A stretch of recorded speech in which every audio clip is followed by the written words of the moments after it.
Hi everyone, good day. In this video, I'll be teaching you how to send video messages in WhatsApp.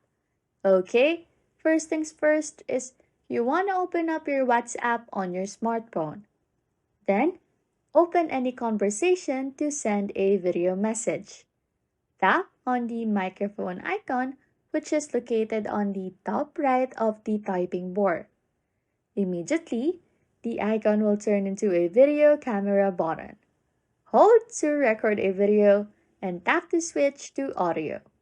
Now, to send a video message, tap and hold on the video camera button, and this will start a countdown and begin recording your video.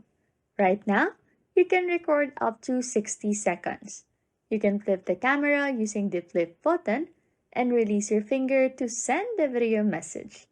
Tap on the video message to play, and that's it. You can send your video messages in WhatsApp.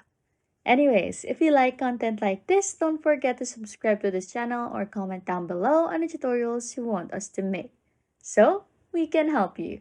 And that's it. You can now send video messages in WhatsApp. Thanks for watching and happy scrolling.